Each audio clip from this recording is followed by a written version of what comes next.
berada di sampingku, karena diriku sangat menyayangimu.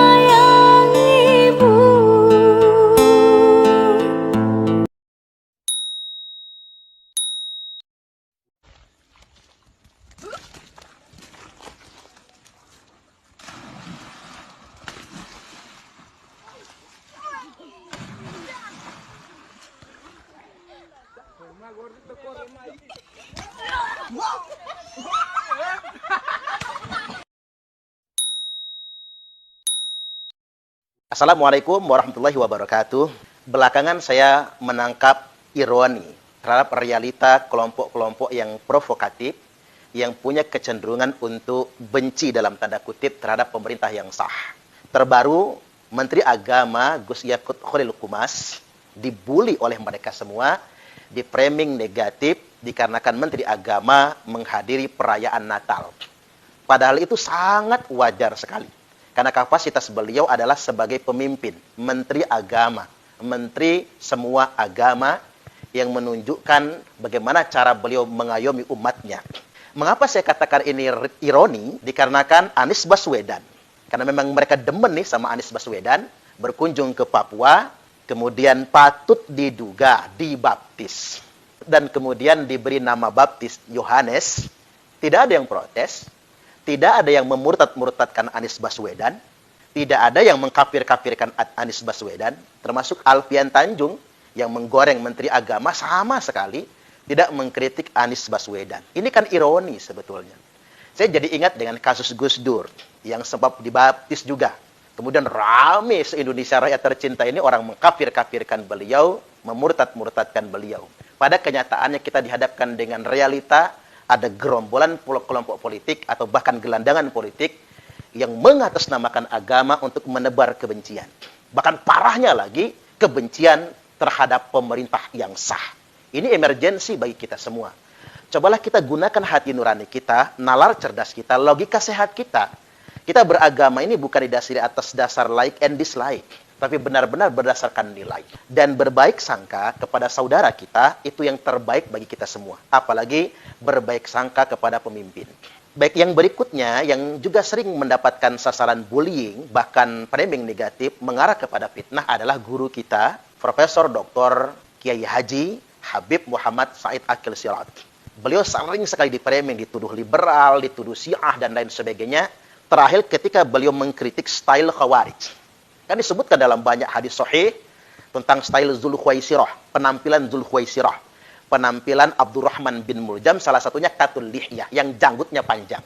Kiai Said bukan dalam rangka menghina janggut, tapi beliau coba ingin menyadarkan kita, bangsa Indonesia, jangan terjebak dengan penampilan, jangan terjebak dengan janggut semata. Karena dulu Khawarij, Abdurrahman bin Muljam, Zulkhuwaisirah juga disifati dengan janggut yang lebat juga. Tapi beliau digoreng, dibully se-Indonesia gara-gara pernyataan beliau. Sekarang kita balik, sesama Habib juga. Kalau tadi kita mencontohkan Habib Said Akil Sirot, ada juga Habib Rizik Syihab, yang beliau di berbagai macam kesempatan ceramahnya isinya memaki-maki, nantang-nantang, gagah-gagahan. Bahkan ada ceramah beliau yang menyebut Presiden Jokowi Jokodok. Dia berorasi di depan umat jamaahnya menyebut Presiden Jokodok. Kita ganti namanya menjadi Jokodok, sudah. Setuju? Siap turunkan Jokodok? Siap turunkan Jokodok? Siap lancarkan Jokodok? Takbir! Siap serbu istana? Siap serbu istana? Siap ambil alih kekuasaan? Takbir! Nah, inilah yang saya sebut dengan ironi. Penistaan kepada presiden, penghinaan terhadap presiden. Tapi dipuja-puji. Di mana hati nurani kita semua? Padahal Rasulullah SAW telah bersabda, "Man ahana sultana ahanahullah." Barang siapa yang menghina sultan, presiden itu sultan, wakil presiden itu sultan, menteri agama itu sultan. Man ahana sultana ahanahullah. Barang siapa yang menghina sultan, menghina pemerintah, maka pasti dia akan dihinakan oleh Allah. Jangankan menghina penguasa, pemerintah atau sultan, menghina orang biasa saja kita nggak boleh. Ini yang kita hina sultan.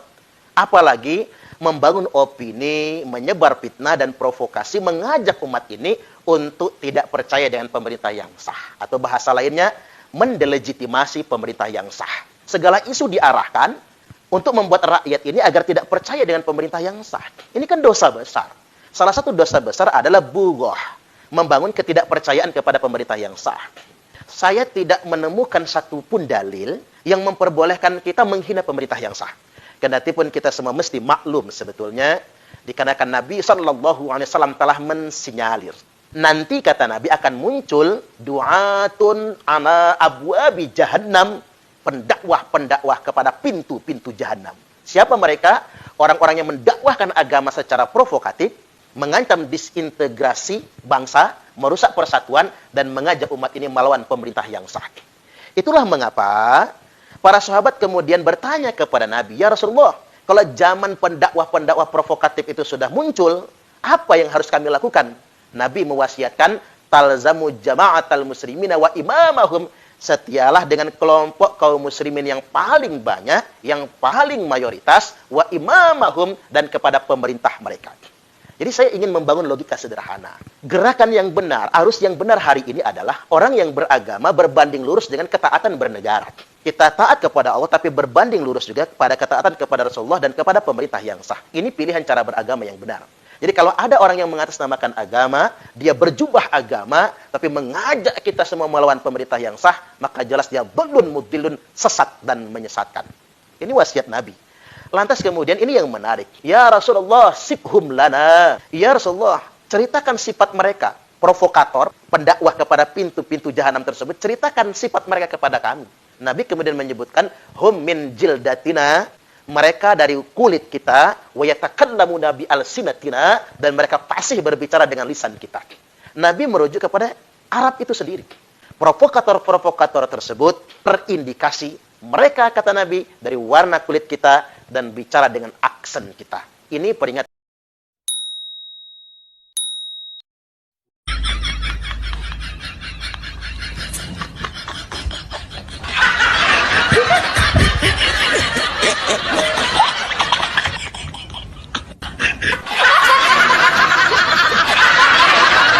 Lah engkau denganku hanya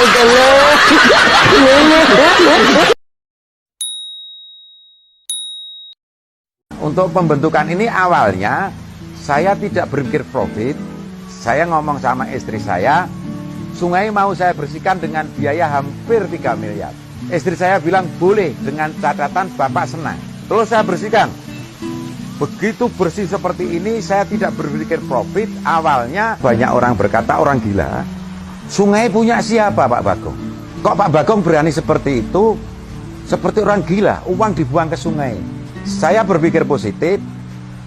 Sungai punya SDA. Tapi saya tidak mengganggu air. Cuma membersihkan lumbungan, tak buat sebaik-baiknya. Hati saya tidak berpikir profit. Saya yakin saja kalau saya berbuat baik, saya yakin pemerintah juga akan mendukung.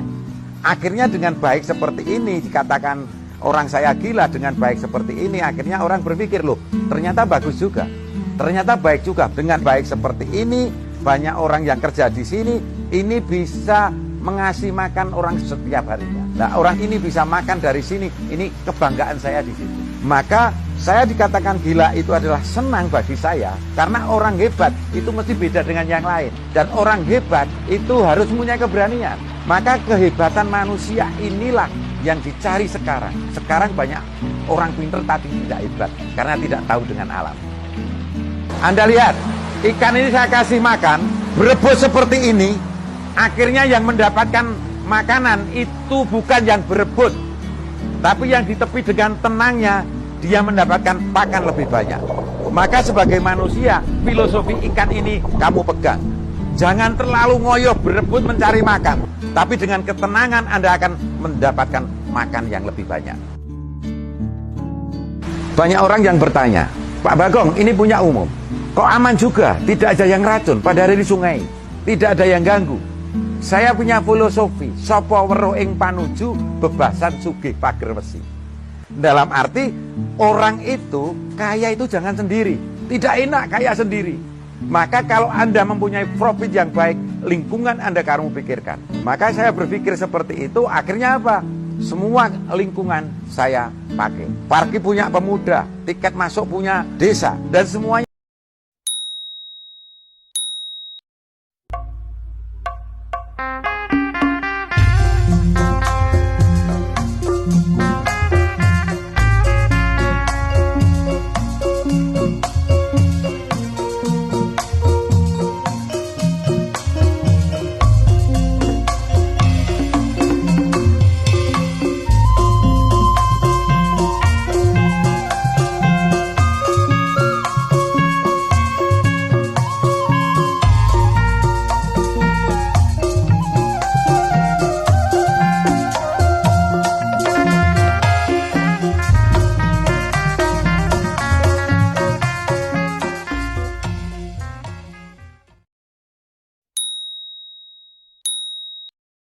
disunahkan jangan langsung mandi. Kalau Rasulullah kalau mandi kakinya dulu disiram biar netral, tidak langsung kacai tidak, langsung disiram kakinya dulu supaya hangatnya ini merata. Akhirnya dari kepala, dari ubun-ubun itu kayak keluar asap atau hangatnya itu keluar. Itu istimewanya. Setelah itu selesai baru mengguyur air dengan pundak yang sebelah kanan, bukan langsung biur, tidak. Kesehatan sudah sangat luar biasa. Masuk olahnya pun sudah dituntun oleh baginda Nabi supaya kalian sehat. Masuk kaki kiri, betul memang kelihatannya sunnah, tapi dalam dunia Islam sangat rasional, sangat logik. Mengapa setiap masuk ke kamar mandi harus kaki kiri dahulu? Karena kaki kiri hubungannya paru-paru sebelah kanan. Tapi kalau kaki kanan hubungannya jantung langsung. Kaki kanan paru-paru sebelah kiri yang menyentuh jantung langsung. Ketika kita masuk ke kamar mandi kaki kiri dahulu, pertama mendapatkan pahala karena ittiba'u sunnatun Nabi sallallahu alaihi wasallam. Diberi kesehatan oleh Allah Ta'ala. Sekiranya ada baksil, bakteri, virus dan lain sebagainya yang ada di kamar mandi yang tidak kita ketahui, telah ditangkal dahulu oleh paru-paru sebelah kanan karena kita masuk ke kamar mandi pakai kaki kiri. Itu hebatnya. Begitu kaki kanan mengayuh, terhempaslah semuanya yang sebetulnya masuk ke jantung. Maka terkadang ada orang mendadak di kamar mandi tidak bisa apa-apa, bahkan sampai meninggal di kamar mandi. Apa sebab? Boleh kita selidiki. Itu pertama kali dia mandi tidak kakinya dahulu. Itu menjauhkan dari stroke, menjauhkan dari gejolak jantung yang ada pada diri kita masing-masing.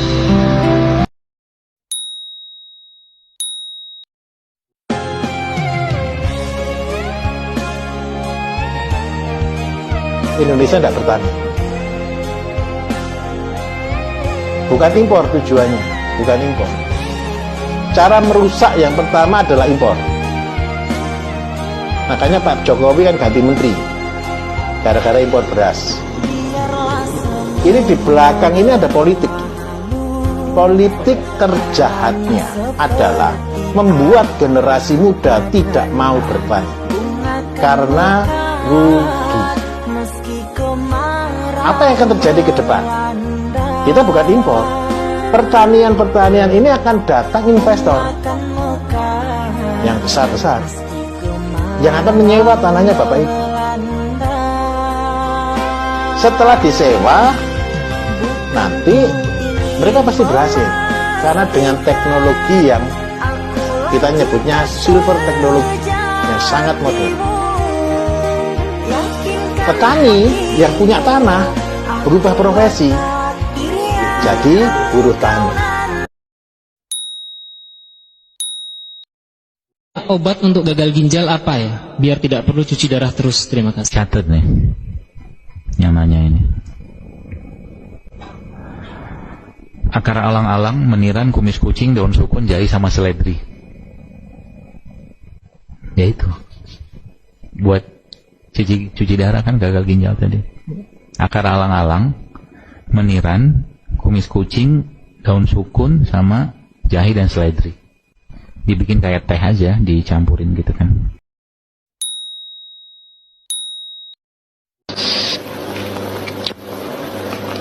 Kopi apa nih? Kopi dari Medan. Pantas sampai sini sudah dingin.